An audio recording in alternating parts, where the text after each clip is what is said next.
here with Tristan this afternoon, who is also literally at the Raleigh Wine Shop. A couple of other really cool places. When we were planning the wines and the wineries that we wanted to talk about, I wanted to kind of make sure we got a smattering of places, so we weren't all clustered in one place. We can do another red wine, one that you introduced to us into the shop not long ago. Love all the wines that we have tasted from them. Tell us a little bit about the Martino winery from South America and the Carmenere that we're going to talk a little bit about. Yeah, so Martino, they've been around since 1934 in Chile. They were from Abruzzo originally. They started their winery in the Isla de Maipo.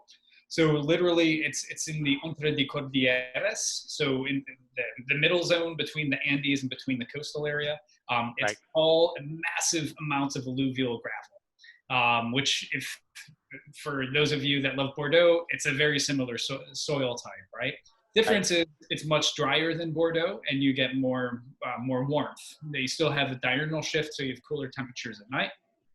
De Martino, as a lot of you know, Carmenere in Chile, the majority of basically they didn't know that they had Carmenere in Chile until 1992, no, 1994, excuse me. And an ampelographer, which is a fancy name for a grape detective, came down from France and basically ID'd. They were like, all right, so all of this wine that you guys call Merlot, a big chunk of it is Carmenere, which is used to that basically almost doesn't exist anymore in Bordeaux, but used to be really popular pre-phylloxera in the 19th century in Bordeaux. So they're like, okay, cool. We always thought it was a little weird. It's kind of green. It's green Merlot. It's different, right? But it's a wine of great complexity. So the De Martinos, they work mainly organically. They make wine all up and down Chile itself, down to the Itata Valley, even now in Patagonia now. But they were the first producer to literally label Carmenere in Chile. And they make a style which I love. So no new oak. It's about 13% alcohol. It's like the Goldilocks Carmenere, not too ripe, not underripe. Beautiful fresh fruit. It's crunchy fruit. And then you have the aromatics that I love. So like that, like cracked green pepper, green bell pepper, tobacco leaf, violets, sagebrush, like really herbal with beautiful fresh fruit. If you love like Chinon and Bourgogne and like Loire Valley Cabernet Franc, this is the Carmenere for you. Like, and it's delicious. And I actually hold on to this. I hold on to bottles to age as well. So these with 10 years are pretty delicious as well. Yeah, and I love that wine just with anything off the grill. It's just a perfect time of year for that too. So, a little bit of smoke, a little bit of char on there with that. Beautiful. Yeah, I agree with you 100%. And to your point, Max, one of the things that I am not literally a history major, but I'm just a big nerd. I get excited about things and I go down rabbit holes. My background is science much more than history, and Jancis's tome and the genetics that went into that have kind of ended an entire generation's worth of arguments that you bring up. A lot of people may not realize that literally for generations, ampelographers would go around and be like, oh, that's definitely cab. No, that's not cab, it's this. Yeah. And they'd be sitting there like looking at leaves and like looking at points on leaves because the grapes don't come off the bunch with a tag that says I'm Merlot. So whether it's Napa Gamay or Primitivo and Zinfandel, like every place has these stories of, oh, we planted this and we thought it was this and we raised it as that for 50 years, but it actually turns out to be this thing over here. So it's really fun. It's fun to hear that they thought it was Merlot. It's not that they were dumb or anything by any stretch of the imagination. It's just there's thousands of different grapes and they get moved all around the world and they look alike. Well, and not only that, but the thing that's funny is that everyone knew it was different because Carmenere actually gets these really bright red leaves in the fall time. Right.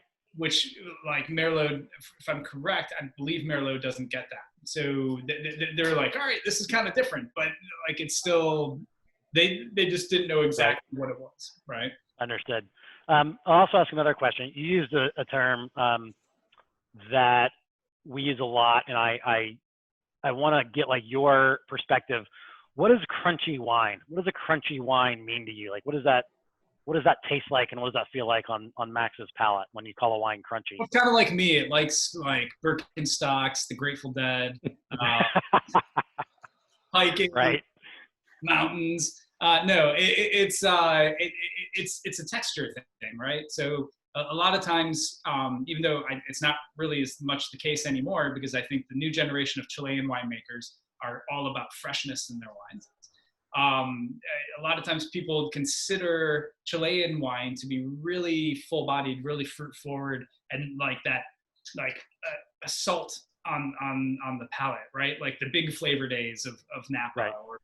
or like the big flavor days of Australia even.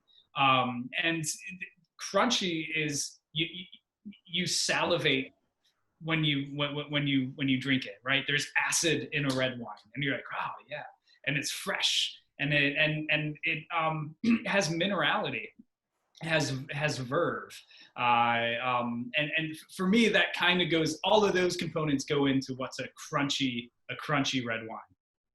No, that's great. That's a great answer. And you used another term that I'll ask for some clarification on, because we talk about it in the shop a lot. What is minerality? Like that's a fun topic that we could spend another half hour on. But I promise we won't. But just like what does minerality mean to you? What's minerality on the palate? For me, minerality falls into acidity as well. There are people that believe that you can taste the soils that the wines come from. I don't fall into that camp. I find that there are associations that are true. Associations, right. Like Chablis does taste like seashells, right? It does taste like oyster shells. But I think more than anything else, when we talk about soil types, their effect does go into how the wine tastes. It's just not that you taste the minerality. When I talk about minerality, it goes right into having freshness of fruit, goes right into elevated acidity, and goes into some wines will have some flavors where it's kind of like stony and rocky, right? Absolutely. And I find that like a wine like the Carmenere here definitely has that. It was one of my favorite comments, and I apologize to the author who penned it because I can't give them proper credit because I don't remember where I read it, but they were talking about how stupid it is to use words to describe the taste of wine, and how challenging it was to use words to describe the way something tastes. And they said that it was like trying to paint jazz. And I will disagree with that point though, because I'm glad I qualified that it wasn't mine.